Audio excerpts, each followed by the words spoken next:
Namaste, Jai Bharat. Begum Khalida Zia, the former Prime Minister of Bangladesh, is no more. She expired. And to represent Bharat in her funeral ceremonies, our External Affairs Minister, Dr. S. Jaishankar, had gone to Bangladesh. Just a few days before the demise of Begum Khalida Zia, her son Tariq Rahman had already reached Bangladesh, and the Bangladesh National Party, which he is supposed to represent, their cadre had welcomed him heartily with some red bus, bulletproof and all kinds of things, and he made a appearance. He removed his shoes and barefootedly he touched his motherland. They have the concept of motherland. And the going of Dr. Jaishankar should mean something. We can't speculate, but let us not. The difference between Bangladesh National Party and Awami League is only simple. We in Bharat have good relations with both, but had gone closer to Awami League because of Mujibur Rahman and the historical connections between Mukti Bahini and our soldiers, and the way they have been expressing their gratitude to Bharat for liberation of Bangladeshis from Pakistanis. But in the meantime, this Bangladesh National Party was to an extent influenced by Jamaat-e-Islami. The point one should remember is that Jamaat-e-Islami are not pro-Bengalis. Jamaat-e-Islamis are pro-Pakistanis because the Jamaat-e-Islami, whether in Bangladesh or anywhere, they are not connected to the land. They are not supporting the Bengali culture. They are rather for Islam in their perspective, or as they understand. That's a very technical thing. The kind of Islam each one belongs to is for depending on one's perception by and large.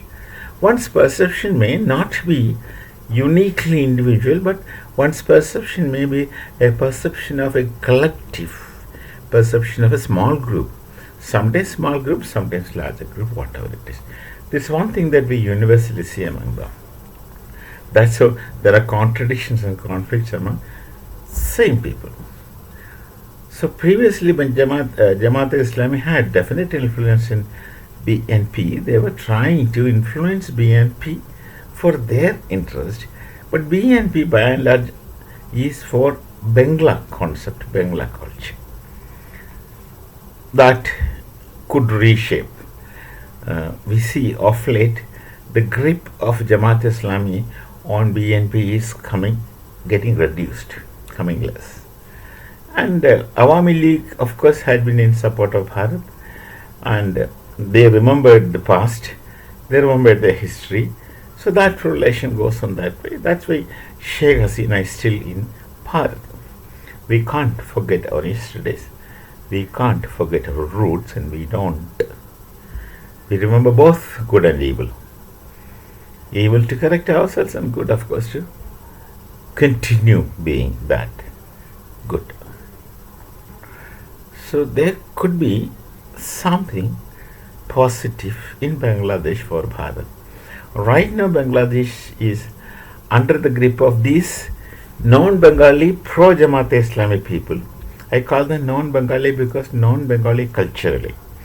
Pro-Jamaat-e-Islami people who are anarchists. They find, they just take pleasure in getting rid of Hindus, killing them in whichever maximum brutal manner possible. I need not narrate, that's there in front of you. It's there, we have seen it through media. Now, elections are supposed to be held. There are cases that this Muhammad Yunus would try his best not to conduct election. He knows he just can't do that. So what he would practically do is to keep postponing elections slowly to whichever maximum time possible. That's one option he has, which he would like to accept. Otherwise, a more practical and convenient, safe option for Muhammad Yunus is that he can get into some kind of understanding with the possible political party who's likely to win Bangladesh election. Now, the possible political party is Bangladesh National Party, BNP, because Awami League is de-recognized as a political party in Bangladesh, which will have its repercussions in future definitely.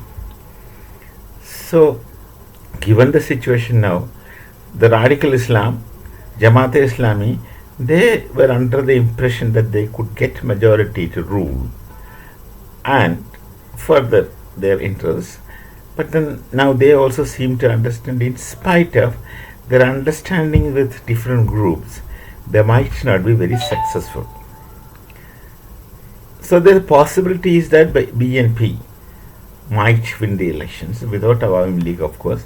Awami League is officially now can't contest elections. I don't know if they could put independent candidates.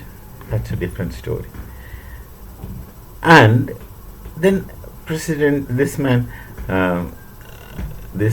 Muhammad Yunus will go into some kind of understanding with this BNP, and if he's made the president of Bangladesh, probably he will conduct election, he will stick around till whichever possible time. This is all the situation. In any case, should the election take place in Bangladesh, that should be good for Bharat, because all this drama that's going on within Bangladesh is typically like the Pakistani emotional foolishness. Pakistanis are greatly emotionally foolish. People call them Jahiliyat, etc. That's all right. But that's great emotional foolishness from Pakistan side of speaking anything. Speaking anything as one might fancy. Similar situation is going on in Bangladesh by these Jamaat-e-Islami puppets, Madrasa branch people most likely. They are declaring that we will capture Bharat and we will rule and all kinds of things. That's of course just talks in the air, card castles, whatever. So probably if the election happens, things should become better, and this visit of Dr. Jaishankar should make some sense in geopolitical situations between Bharat and Bangladesh. After all, Bangladesh is not enemy of Bharat. Bengalis are an integral part of Bharat even today, and Bengalis can't make exceptions with their mother tongue Bangla language, and historical connections, cultural connections are still there. That just can't be erased overnight. So let's hope something better should evolve from the possible elections tomorrow. We shall meet again. Namaste. Jai Bharat, Jai Siya Ram.